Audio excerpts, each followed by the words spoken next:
ఓం నమ శివాయ. శ్రీశైలం మల్లికార్జున మేడారం సమ్మక్క సారక చిలుకూరు బాలాజీ స్వామి. ఓం నమ శివాయ. గోపురం టీవీ చూసా ప్రేక్షకులందరికీ నమస్కారం. నా పేరు రామ్ శాస్త్రి. చిలుక జోషం అంటండి ఆ కాలంలో ఉంది, ఇప్పుడుంది, ఇక ముందు గుడిక నడుస్తుంది. చిలుక జోషం అంటే నిజముందండి, నమ్మండి, వినండి.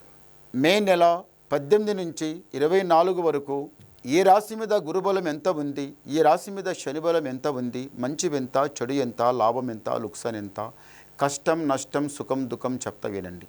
చిలకమ్మ తులారాశి వాళ్ళ జ్యోతిషం, తులారాశి వాళ్ళ భవిష్యవాణి, తులారాశి వాళ్ళ గణితవాణి. చిలుక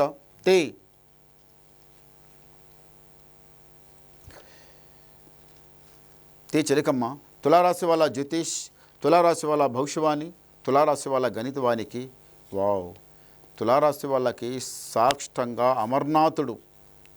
అమర్నాథ్ అంటే ఈ అమర్నాథ్ దర్శనం చేసుకోవాలంటే మనకి ప్రాప్తి ఉండాలి, ఆయన పిలవాలి, మనం వెళ్ళాలి. అంతే తప్ప నా దగ్గర డబ్బు ఉంది, బలం ఉంది, మాట ఉంది, నా దగ్గర అంత ఉంది, నేను వెళ్తా, నేను సాగిస్తా, దేవుని దర్శనం ఈజీగా వెళ్తా అన్న వాళ్ళకి అది కాని మాట, అది జరగని మాట.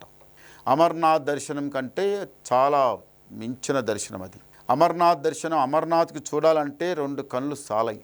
భగవంతుని దర్శనం చేయాలంటే అది ప్రాప్తి కావాలి, అదృష్టం కావాలి. బాగుంది. ఈ రాశి వాళ్ళకి ఒకటి ఏముందంటే, తులారాశి వాళ్ళకి మస్తు ఏదన్నా ఒక్క మాట వచ్చిందంటే అదే ఆలోచిస్తారు, ధమాకులా అదే ఆలోచిస్తారు. ఏమాయరా, ఎట్లాయరా, నేను ఎప్పుడు మాట పడను అని, నాకు ఎట్లా చెప్పి ఆ మాట, నాకు ఎట్లా వచ్చే మాట అని ఏదన్నా ఒక చిన్న మాట వస్తే ఆనే మసులుతారు. కూర బువ్వ ఎట్లా మసులుతుందో అదే మసులినట్టు అయిపోతుంది.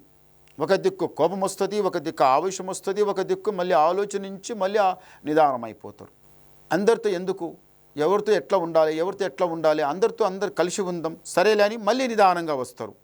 ఈ రాశి వాళ్ళ దగ్గర ఉన్న తులారాశి వాళ్ళ దగ్గర ఒకటి గుణం ఏముందంటే, కోపం అంతే వస్తుంది, శాంతం అంతే ఉంటుంది, పర్వాలేదు. కానీ ఎక్కువ ఇంటి గురించి ఆలోచిస్తారు. ఇంట్లో ఉన్న వాళ్ళం చిన్న పెద్ద అందరూ ఒకటి ఐకమత్యంగా నడవాలి, పట్టుదల మీద నడవాలి. ఇంట్లో ఉన్న పెద్దలకి మంచిగా మెలక ప్రేమతోనూ చూసుకోవాలి, పెద్దలకు సేవ చేయాలి. వాళ్ళకన్నా ఇంకా పెద్దలు అమ్మ నాన్న కన్నా మళ్ళీ అవతాతలు గుడుక ఉంటారు, వాళ్ళకి సేవ చేయాలి, వాళ్ళకి స్నానం చేపియాలి, ఇంత కడుపు నుండి అన్నం తినిపియాలి, వాళ్ళకి మంచిగా ముద్దుగా ప్రేమతోన మాట్లాడాలి, వాళ్ళకి నవ్వించాలి, వాళ్ళకి చివరి వరకు వాళ్ళకి మంచిగా చూడాలనేది ప్రేమ మీ పెద్దల మీద చాలా ఉంటుంది. చూశారా, ఇంత ప్రేమ ఉంటే చాలా సంతోషం, చాలా మంచిది. ప్రేమ గుడక ఉంటుంది, మీ దగ్గర ధ్యానం గుడక బాగుంది, చాలా బాగుంది. కానీ తులారాశికి ఇప్పుడు ఏముందంటే, చేసే పనులు జరుగుతలేవు. చేస్తామంటారు, అది విధి మస్తు ఆలోచిస్తారు, కానీ కాదు.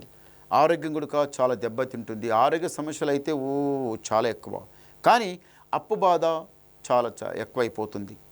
నేను ఎప్పుడు ఇలా పడను అని ఇప్పుడు ఎట్లా పడుతున్నా, ఇక చూస్తే డబ్బు బలం లేదు, ఎటు చూస్తే ఆ బలం లేదు. 4 రాళ్ళు సంపాదించుకొని ఇంట పెడితే బాగుంటుంది కదా, ఇంట్లో ఏమో ఏమీ లేదు, నాకు ఆపద వస్తే, చెయ్యి వస్తే, కాలు చేస్తే, చెయ్యిని వస్తే మరి ఎవరు నాకు చూసేది. మళ్ళీ ఒకటేం ఆలోచిస్తారు, ఇంట్లో ఉన్న వాళ్ళం చిన్న పెద్ద అందరూ ఒకటే ఐకమత్యంగా నడవాలి, పైమెట్టు లెక్కాలని చాలా ఉంది. కానీ కొన్ని రోజుల నుంచి మీరు చాలా దెబ్బతింటున్నారు, నష్టపోతున్నారు, కష్టపడుతున్నారు, ఆరోగ్య సమస్య చాలా చెడ్డగొచ్చి కూర్చుంటుంది. మళ్ళీ ఒకటి, వ్యవసాయం లోపల అయితే మీకు ఏమీ అంత లాభం లేదు, ఎటు వచ్చింది అటే పోతుంది, రావటం పోవటం ఉంది కానీ ఆగటం లేదు. వ్యవసాయంలో చాలా దెబ్బతింటున్నారు. అది కాక ఇప్పుడు ఏదైతే మీరు పని మీద చేపెట్టి కూర్చుంటున్నారో ఆ శివయ్య దర్శనం చేసుకోండి. ఆ శివయ్య దర్శనం చేసుకుంటే మీకు ఏం పర్వాలేదు, మీరు చేపెట్టిందంతా మీకు కలిసి వస్తుంది. సారీ గవ్వలేద్దాం. ఓం నమ శివాయ. చాలా మంచి గవ్వలు పడ్డాయి. తులారాశి వాళ్ళకి ఆదాయం 5, వ్యాయం 14, రాజపూజ ఫలం 6, అవమానం 3. చూశారా, గురుబలం 5, శని బలం 3. గురుబలం బాగుంది, శని బలం తక్కువ ఉంది. చేపెట్టిన పని కలిసి వస్తుంది, మీకు జయం జరుగుతుంది, మీరు రాజా బతుకుతారు. మీకేమంటే ఆరోగ్య దెబ్బ ఒకటి నడుస్తుంది, ఇంట్లో అంత బరకతి లేకుండా ఒకటి నడుస్తుంది, అప్పు బాధ కొంచెం ఎక్కువైపోతుంది, మనసు శాంతం లేకుండా అయిపోతుంది, ఏదో చేస్తుంటే ఏదో జరుగుతుంది. మీ టైం ముందల మంచి జరిగే టైం వచ్చింది, తొందరపడకండి, నిదానం చేయండి.